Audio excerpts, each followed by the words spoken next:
नमस्कार, good evening. Success point India channel के इस रिकॉर्डेड क्लास जीके कुछ में आप सभी का स्वागत है। कैसे हैं आप सभी? उम्मीद है कि आप सभी बढ़िया होंगे, बेहतर होंगे और अच्छी तरीके से अपनी पढ़ाई को जारी किए होंगे। हमारा जीके कुछ की क्लास का जो कार्यक्रम है अपने लगभग 70-80 कक्षाओं का एक पूरा आंकड़ा पार कर चुका है प्यारे विद्यार्थियों। तो आप सभी विशेष तरीके से इस क्लास की इस पूरे कंप्लीट प्लेलिस्ट को यदि आपने नहीं देखा है तो फुर्सत से या समय निकाल करके कभी कभार देख सकते हैं। आपको मदद जरूर करेगी क्लास ये। चलिए तो प्रारंभ करते हैं प्यारे प्यारे विद्यार्थियों। तो देखिए आज की क्लास में पहला प्रश्न है कि इनमें से किस महानगर का नाम स्वतंत्रता के बाद से अब तक नहीं बदला गया? किस मेट्रो सिटीज का जो नाम है वो स्वतंत्रता के बाद भी अब तक नहीं बदला गया? मुंबई है, दिल्ली है, चेन्नई है, कोलकाता है। प्यारे अभ्यर्थियों, क्या सही उत्तर होगा इसका? और इसके सही उत्तर की अगर बात करेंगे तो इसका सही उत्तर होगा दिल्ली। बी ऑप्शन प्यारे अभ्यर्थियों बिल्कुल सही है। यहाँ पे दिल्ली यानी बी ऑप्शन दिल्ली बात करें तो देखिए दिल्ली जो है, दिल्ली एक ऐसा राज्य है जिसका नाम अभी तक नहीं बदला गया है। स्वतंत्रता के पश्चात भी इसका नाम नहीं बदला गया। हाँ, थोड़ा सा कुछ क्षेत्र को दिल्ली और कुछ क्षेत्र को नई दिल्ली की संज्ञा जरूर दी गई, लेकिन पूरी तरीके से नाम नहीं परिवर्तन हुआ। जैसे अन्य ऑप्शंस की बात करें तो देखिए मुंबई है, पहले इसका नाम बम्बई था, अब इसका नाम मुंबई है। कुछ समय के लिए इसका नाम बॉम्बे हुआ करता था। चेन्नई है, सबसे पहले इसका नाम मद्रास हुआ करता था। इसके बाद कोलकाता है प्यारे अभ्यर्थियों, तो कोलकाता है तो इसका नाम पहले कलकत्ता हुआ करता था। ठीक है, तो बहुत सारी चीज़ें प्यारे अभ्यर्थियों। बात करें दिल्ली की तो देखिए दिल्ली जो है तो यमुना नदी के किनारे स्थित आपके भारत देश की राजधानी और एक केंद्र शासित प्रदेश भी है। महाभारत काल में इस दिल्ली का ही नाम इंद्रप्रस्थ हुआ करता था। कलकत्ता से 1912 में राजधानी परिवर्तन की गई थी। 1912 में राजधानी परिवर्तन किया गया। बात करें तो इस नगर की जो स्थापना थी, दिल्ली नगर की जो स्थापना थी, वो तोमर वंश के राजा अनंतपाल तोमर ने इस नगर दिल्ली की स्थापना की थी। क्लियर हो गया? अगले प्रश्न पर आ जाइए। अगला प्रश्न कहता है कि ओजोन यानी O3, ओजोन का फॉर्मूला क्या है? O3। आप सभी याद रखिएगा इसे। पूछ रहा है कि ओजोन जो है, ओजोन वायुमंडल की किस परत में सर्वाधिक सघन मात्रा में है? बाह्य वायुमंडल, क्षोभ मंडल, समताप मंडल या फिर मध्य मंडल? तो ओजोन कि वायुमंडल की जो परत होती है, आपने पढ़ा होगा कि पृथ्वी में 5 परतें होती हैं प्यारे अभ्यर्थियों, है ना? वायुमंडल की कौन कौन सी? क्षोभ मंडल, समताप मंडल, मध्य मंडल, आयन मंडल, बाह्य मंडल, ये सभी, है ना? तो बात करें कि O3 यानी ओजोन किस परत में सघन मात्रा में पाई जाती है, तो सही उत्तर है उसका समताप मंडल। ठीक है, तो हमेशा याद रखिएगा, यानी आपका सी ऑप्शन सही होगा, यानी कि समताप मंडल। समताप मंडल की बात करेंगे तो देखिए समताप मंडल के निचले भाग में 15 से 35 किलोमीटर के मध्य में ओजोन जो है यानी कि O3 गैस का सर्वाधिक सांद्रण होता है। सर्वाधिक सघन मात्रा में यहीं पर पाई जाती है ओजोन। बात करें तो ये जो गैस होती है तो ये सूर्य से निकलने वाली विशेष एक पराबैंगनी जो किरणें हैं इनको अवशोषित करती हैं, क्योंकि ये मानव शरीर को हानि पहुँचाती है, मानव स्किन है जो उसको हानि पहुँचाती हैं। तो ये जो ओजोन है जो गैस, ये इन किरणों को, अल्ट्रावायलेट किरणों को क्या करती है? सोख लेती है।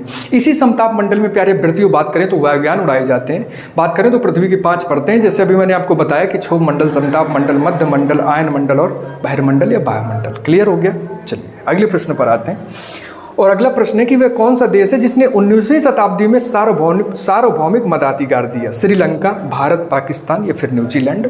और बात करें सही उत्तर की तो 19वीं सदी में सबसे पहले सार्वभौमिक मताधिकार देने वाला अगर कोई देश था तो वो आपका न्यूजीलैंड था प्यारे अभ्यर्थियों। डी ऑप्शन सही है। यहीं पे एक चीज़ और हमेशा याद रखिएगा कि महिलाओं को सबसे पहले मताधिकार देने में भी आपका न्यूजीलैंड ही सबसे आगे था। बात करें प्यारे अभ्यर्थियों तो देखिए 1893 से इसने क्या किया था कि सार्वभौमिक मताधिकार की घोषणा अपने देश में की थी। न्यूजीलैंड ही विश्व का पहला ऐसा देश है, मैं वही बता रहा हूं, कि जिसने महिलाओं को मताधिकार दिया था प्यारे अभ्यर्थियों। बात करें तो भारत में 1950 में सार्वभौमिक मताधिकार की उम्र 21 वर्ष थी। 1950 में सार्वभौमिक मताधिकार की जो सीमा थी, उम्र सीमा थी वो 21 वर्ष थी। लेकिन बाद में इसे 61वें संविधान संशोधन अधिनियम 1989 के तहत इसे क्या कर दिया गया? 18 वर्ष कर दिया गया। 61वें संविधान संशोधन अधिनियम 1989 के तहत इसे कितना कर दिया गया? 18 वर्ष कर दिया गया भारत में। क्लियर है? अगले नंबर पे आ जाइए। वित्तीय वर्ष का अर्थ क्या है? वह वर्ष जिसने करों की दरों में वृद्धि होती है। सरकार के लिए वित्तीय रिपोर्टिंग दर्शाने वाला एक वर्ष, सरकारी राजस्व में घाटे वाला एक वर्ष, सरकारी राजस्व में अधिशेष वाला एक वर्ष। वित्तीय वर्ष से पूछ रहा है कि वित्तीय वर्ष क्या है। और यहाँ पे सही उत्तर की बात करेंगे प्यारे अभ्यर्थियों तो वित्तीय वर्ष क्या है कि देखिए एक वर्ष चक्र है, एक वर्ष मतलब ईयर साइकिल है, वो चलती रहती है निरंतर। तो क्या है कि जितना भी लेखा जोखा आय व्यय का है, यानी कि देखना समझने का प्रयास करिए कि सरकार के लिए वित्तीय रिपोर्टिंग दर्शाने वाला एक वर्ष, यानी कि आपका बी ऑप्शन आपका बिल्कुल सही होगा। यहाँ पे बी ऑप्शन आपका यहाँ पे सही है, ठीक है। यानी कि वित्तीय वर्ष जो है तो सरकार के लिए वित्तीय रिपोर्टिंग अवधि को दर्शाने वाला एक वर्ष है। बात करें तो देखिए, सरकारी बजट आगामी वित्तीय वर्ष के लिए सरकारी प्राप्तियों और सरकारी व्यय के अनुमानों का एक विवरण होता है। जो सरकारी बजट होता है ये आगामी वित्तीय वर्ष के लिए सरकारी प्राप्तियों और सरकारी व्ययों के लिए उनके अनुमानों का एक क्या है, ये विवरण होता है प्यारे विद्यार्थियों। बात करें इस वित्तीय वर्ष की अवधि की, तो वित्तीय वर्ष की जो अवधि होती है तो देखिए 1 अप्रैल से लेकर के 31 मार्च तक के लिए होती है। क्लियर हो गया? 1 अप्रैल से लेके अगले वर्ष के 31 मार्च तक ये जो पूरी एक साइकिल है ये क्या कहलाती है, ये वित्तीय वर्ष कहलाती है। क्लियर हो गया? अगले प्रश्न पर आ जाए। अगला प्रश्न है कि प्रकाश किरण के रंगीन घटक के बैंड को इसका क्या कहते हैं? फ्रीक्वेंसी कहते हैं, बैंडविड्थ कहते हैं, वेवलेंथ कहते हैं या फिर स्पेक्ट्रम कहते हैं? क्या कहते हैं प्यारे विद्यार्थियों?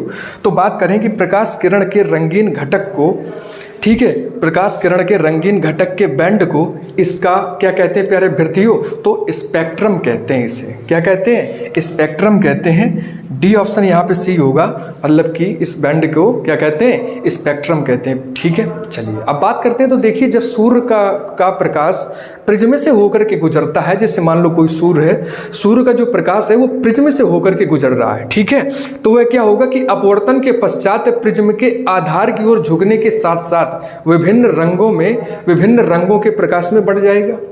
सूर्य का एक कोई है प्रकाश, ये किरण चला और इसको प्रिज्म में डाला गया, तो क्या होगा कि ये जो प्रकाश की किरण है ये प्रिज्म के आधार की ओर झुक जाएगी, और जब ये आधार की ओर झुक जाएगी तो ये साथ ही साथ क्या करेगी? विभिन्न रंगों के प्रकाश में बढ़ जाएगी। भाई अपवर्तन होगा तो विभिन्न रंगों के प्रकाश की किरणें बन जाएंगी, ठीक है। आपको पता होगा कि 7 प्रकार के कलर होते हैं इसमें, ठीक है, हाँ, उसको हम विबग्योर के नाम से जानते हैं प्यारे विद्यार्थियों। तो ये विभिन्न रंगों के माध्यम में जो बटना होता है, तो इस माध्यम से प्राप्त रंगों के समूह को हम वर्णक्रम कहते हैं, ठीक है। तो इस प्रकार क्या होता है कि जो प्राप्त रंगों का जो ये समूह हो गया, जिसे हम विबग्योर के नाम से जानते हैं, ये वर्णक्रम कहलाते हैं, ठीक है। अब वर्णक्रम कैसा होता है? तो आवृत्ति के आधार पर होता है, ठीक है। अब इसी वर्णक्रम का जो बैंड होता है वो किस नाम से जाना जाता है? भाई प्रकाश किरण का जो रंगीन घटक का जो बैंड है, यानी जो वर्णक्रम है, इस वर्णक्रम को ही हम किस नाम से जानते हैं? स्पेक्ट्रम के नाम से जानते हैं। क्लियर हो गया? चलिए अगले प्रश्न पर आ जाइए। और अगला प्रश्न है, देखिए अगला प्रश्न पूछ रहा है प्यारे अभ्यर्थियों की रडार का पूर्ण रूप क्या है, ठीक है। रडार पूछ रहा है आपसे, कह रहा है कि radio detection and ranging, radio diversion and ranging, या फिर कह रहा है कि रेडियो डिटेक्शन एंड रेडिएशन, या फिर रेडियल डिस्टेंस एंड रेंजिंग। क्या सही उत्तर है प्यारे अभ्यर्थियों? तो बात करें तो रडार का पूरा नाम होता है प्यारे अभ्यर्थियों रेडियो डिटेक्शन एंड रेंजिंग। आपका ए ऑप्शन आपका प्यारे अभ्यर्थियों बिल्कुल सही है, रेडियो डिटेक्शन एंड रेंजिंग, ठीक है। चलिए, तो ये इसका पूर्ण रूप होता है प्यारे अभ्यर्थियों। बात करें तो इसका प्रयोग यानी रडार का प्रयोग सबसे पहले 1940 में अमेरिकी नौसेना द्वारा किया गया था। यह प्यारे अभ्यर्थियों एक विशेष प्रकार का सिस्टम होता है जिसका उपयोग विमान हो, जहाज हो या अंतरिक्ष यान हो या मोटर यान हो, इनका पता लगाने के लिए और इनको किसी भी सीमा में, राज्य, राष्ट्रीय या फिर अंतरराष्ट्रीय सीमा में ट्रैक करने के लिए किया जाता है रडार का प्रयोग। क्लियर हो गया? चलिए अगले प्रश्न पर आइए। विटामिन B12 में कौन सी धातु का आयन विद्यमान होता है? B12 में कौन सी धातु का आयन विद्यमान होता है? लोहा, जस्ता, कोबाल्ट, निकेल। और बात करें सही उत्तर की, तो सही उत्तर है आपका कोबाल्ट, यानी कि विटामिन B12 में कोबाल्ट का लौह आयन जो है, कोबाल्ट का मतलब कि कोबाल्ट का आयन विद्यमान होता है प्यारे अभ्यर्थियों। बात करें B12 की, तो B12 का जो रासायनिक नाम है साइनोकोबाल्मिन है प्यारे अभ्यर्थियों। जल में घुलनशील एक ये विटामिन होती है। इस विटामिन, यह जो विटामिन है, तो यह विटामिन RBC की परिपक्वता के लिए आवश्यक प्रोटीन का संश्लेषण करता है प्यारे अभ्यर्थियों। साथ ही साथ मानव शरीर में इसके कमी से अरक्तता संबंधित रोग हो जाते हैं प्यारे अभ्यर्थियों, ठीक है, यानी खून की कमी हो जाती है, ठीक है। तो इसमें कोबाल्ट पाया जाता है, कोबाल्ट का आयन विद्यमान होता है, ठीक है। चलिए अगला प्रश्न है, भारतीय पंचांग के अनुसार हेमंत ऋतु किन महीनों में आती है? ज्येष्ठ, आषाढ़, श्रावण, भाद्रपद, चैत्र, वैशाख या फिर मार्गशीर्ष या फिर पौष। और भारतीय पंचांग के अनुसार प्यारे अभ्यर्थियों बात करें तो हेमंत ऋतु आती है आपकी मार्गशीर्ष पौष में। मार्गशीर्ष पॉज, ये आपका बिल्कुल प्यारे अभ्यर्थियों सही उत्तर होगा। बात करिए तो देखिए प्यारे अभ्यर्थियों की हिंदू पंचांग के अकॉर्डिंग, हिंदू पंचांग के अनुसार जो ऋतुएं हैं वो ऋतुएं 6 प्रकार की हैं। जैसे प्यारे अभ्यर्थियों बात करें शिशिर ऋतु, ठीक है, जैसे बात करें शिशिर ऋतु, तो शिशिर ऋतु जो होती है तो ये जनवरी फरवरी के महीने में होती है। और हिंदू पंचांग की बात करें तो माघ और फाल्गुन का महीना होता है। इसी प्रकार बात करें प्यारे अभ्यर्थियों वसंत ऋतु की, तो अगली ऋतु है वसंत ऋतु। वसंत ऋतु देखी जाती है प्रायः फरवरी और मार्च के बीच में प्यारे अभ्यर्थियों, जिसे हिंदू कैलेंडर के अकॉर्डिंग हम चैत्र और वैशाख का माह समझते हैं प्यारे अभ्यर्थियों, ठीक है। इसके बाद बात करें तो अगले नंबर पे आती है प्यारे अभ्यर्थियों आपकी ग्रीष्म ऋतु, जो कि अप्रैल और जून के बीच में देखी गई है, ज्येष्ठ आषाढ़ के नाम से जानते हैं इसे प्यारे अभ्यर्थियों। बात करें वर्षा ऋतु की, तो वर्षा ऋतु आपकी होती है अंग्रेजी कैलेंडर के अकॉर्डिंग अगर देखें तो जुलाई और सितंबर में देखा गया है, जुलाई से सितंबर के बीच में देखा गया है। तो वहीं हिंदू पंचांग की बात करें तो इसे श्रावण और भाद्रपद माह में जाना जाता है। बात करें प्यारे अभ्यर्थियों अगले जो है तो ऋतु की, तो अगली ऋतु होती है आपकी शरद ऋतु, जो कि अक्टूबर से और नवंबर के बीच में देखी गई है, जिसे हम आश्विन और कार्तिक के माह के रूप में परिभाषित कर सकते हैं। और जो अंतिम और जो छठवीं ऋतु है प्यारे अभ्यर्थियों वो होती है आपकी हेमंत ऋतु, जो कि आपके दिसंबर और जनवरी के बीच में देखी जाती है, दिसंबर और जनवरी के बीच में, जिसे हम मार्गशीर्ष और पौष के नाम से जानते हैं, ठीक है, मार्गशीर्ष और पौष महीने के नाम से जानते हैं, ठीक है। चलिए अगला प्रश्न है कि निम्न में कौन सा उत्तर प्रदेश का प्रमुख उद्योग नहीं है प्यारे अभ्यर्थियों, और बात करें तो सही उत्तर है आपका ऑटोमोबाइल्स। ऑटोमोबाइल्स जो है प्यारे अभ्यर्थियों ये उत्तर प्रदेश का प्रमुख उद्योग नहीं है। बाकी देखिए सीमेंट है, वस्त्र है, चीनी है, ये सभी उद्योग प्यारे अभ्यर्थियों आपके उत्तर प्रदेश के मतलब प्रमुख उद्योग हैं। बात करें प्यारे अभ्यर्थियों सीमेंट की, तो आपके मिर्जापुर क्षेत्र और सोनभद्र क्षेत्र में सीमेंट का उद्योग होता है प्यारे अभ्यर्थियों। चीनी की बात करें तो प्यारे अभ्यर्थियों जैसे आपका बरेली हो गया, जैसे आपका मेरठ हो गया, सहारनपुर हो गया, जैसे आपका गोरखपुर हो गया, ये चीनी उद्योग के लिए जाने जाते हैं उत्तर प्रदेश में।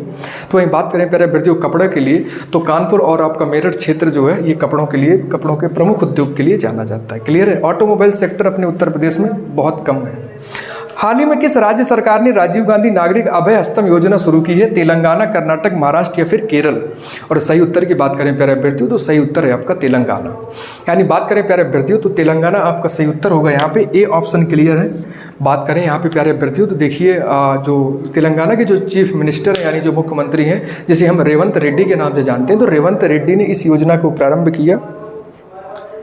हाँ, रेवंत रेड्डी ने इस योजना को प्रारंभ किया। बात करें तो देखिए इस योजना में क्या था कि आर्थिक रूप से कमज़ोर जो EWS हैं, OBC हैं, SC वर्ग है, ST वर्ग है, इन सभी को 1 लाख रुपए की वित्तीय सहायता दी जाएगी। अच्छा, 1 लाख रुपए की वित्तीय सहायता क्यों दी जाएगी? तो ऐसे लोगों को दी जाएगी, ऐसे पात्र व्यक्तियों को दी जाएगी जिन्होंने जो UPSC की तैयारी करते हैं, संघ लोक सेवा आयोग की तैयारी करते हैं प्यारे अभ्यर्थियों, और उन्होंने प्रारंभिक परीक्षा को पास कर लिया। प्रारंभिक परीक्षा को यदि उन्होंने उत्तीर्ण कर लिया यानी प्रीलिम्स अगर उन्होंने क्रैक कर लिया है, तो रेवंत रेड्डी की जो सरकार है तेलंगाना की, वो ऐसे पात्र व्यक्तियों को क्या करेंगे? 1 लाख रुपए की वित्तीय सहायता प्रदान करेंगे प्यारे अभ्यर्थियों।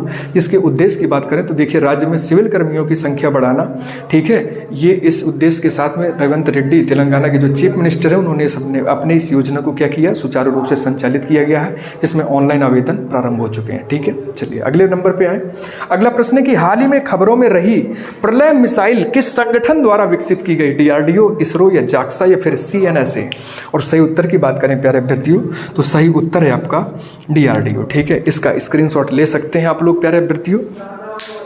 बात करें देखिए कि हाल ही में खबरों में रही प्रलय मिसाइल किस संगठन द्वारा विकसित की गई, तो मैंने बताया कि DRDO द्वारा विकसित की गई। प्यारे अभ्यर्थियों बात करें तो भारत की जो प्रलय मिसाइल है, तो प्रलय मिसाइल को आर्मेनिया देश द्वारा एक विशेष दिलचस्पी देखी गई है कि आर्मेनिया जो देश है वो भारत की प्रलय मिसाइल को लेकर के काफ़ी क्या है कि जागरूक है और शायद उसे खरीदना भी चाहता है। प्यारे अभ्यर्थियों बात करें तो प्रलय मिसाइल जो है ये 300 से 500 किलोमीटर की कम दूरी की एक अर्ध बैलिस्टिक सतह से सतह पर मार करने वाली एक मिसाइल है, जिसका पेलोड 500 से लेकर के 1000 किलोग्राम के बीच में है। क्लियर है? तो प्यारे अभ्यर्थियों चलिए ये था हमारा आज का जीके कुछ कार्यक्रम। प्यारे अभ्यर्थियों मिलते हैं आपसे कल इसी क्लास में इसी समय। तब तक के लिए प्यारे अभ्यर्थियों बने रहिए हमारे साथ, देखते रहिए सक्सेस पॉइंट इंडिया चैनल। नमस्कार, धन्यवाद, जय हिंद, शुभ रात्रि।